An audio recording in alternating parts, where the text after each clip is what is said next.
আমরা জানাবো আপনি কোন রোগে আক্রান্ত। ডাক্তারি কোনো প্রবলেমে আছেন, নাকি জিন জাদু সংক্রান্ত কোনো সমস্যার মধ্যে আপনারা আছেন? জি, সত্য শুনেছেন। অনেকে জিন জাদুতে আক্রান্ত, তারা ডাক্তারি ট্রিটমেন্ট নিচ্ছেন, নেওয়ার পরও কোনো পরীক্ষা নিরীক্ষায় কোনো কিছু ধরা খাচ্ছে না, ওষুধও কার্যকর হচ্ছে না, হতাশাগ্রস্ত হয়ে যাচ্ছেন।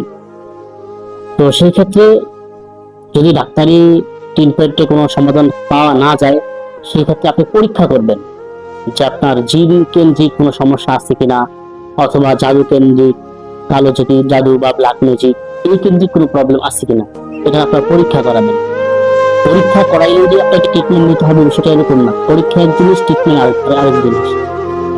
তাহলে ইনশাল্লাহ আশা করি যে ডাক্তারের পাশাপাশি যদি আপনি জিন জাদু পরীক্ষা করান, তাহলে ইনশাল্লাহ একটা ভালো সমাধান আসতে পারবেন। কথার কথা, কোনো ব্যক্তির প্রচন্ড মাথা ব্যথা করে, তার ঘাড় ব্যথা করে, বুকে ব্যথা করতেছে প্রচন্ড পরিমাণ, স্বাভাবিক এই সিমটম গুলো হচ্ছে ডাক্তারি সমস্যা। আপনি ডাক্তার দেখান, ওষুধ খান, পরীক্ষা করান, আমরা নিষেধ করবো না, এগুলো ডাক্তারি সমস্যাই হতে পারে। কিন্তু ডাক্তারি ওষুধ পরীক্ষা নিতে পরে কোনো সমাধান হচ্ছে না, সেই ক্ষেত্রে আপনি কোনো রাকি, কোনো ভালো একজন মোতাবির তাদের শরণাপন্ন হন।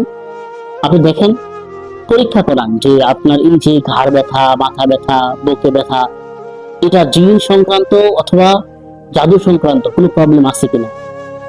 এই যে কোনো ব্যক্তি যদি জিন্নাতে আক্রান্ত হয় অথবা কালো জাতিতে আক্রান্ত হয়, সেই ব্যক্তির মাথা ব্যথা হতে পারে, মাথা ভার হতে পারে, দুই ঘাড় ব্যথা হতে পারে, বুক ব্যথা হতে পারে, নিঃশ্বাস নিতে কষ্ট হতে পারে। এটা কিন্তু কালো জাদুর একটা লক্ষণ। আরো লক্ষণ আছে, জাস্ট সামথিং একটু বলা হচ্ছে। সেই ক্ষেত্রে আপনি কোনো ভালো মোতাবির, ভালো রাকির শরণাপন্ন হতে পারে, এবং চিকিৎসকের ট্রিটমেন্ট আপনি নিবেনই। কালো জাদুর কারণে মানুষের ডাক্তারি ক্ষতি হয়ে যেতে পারে।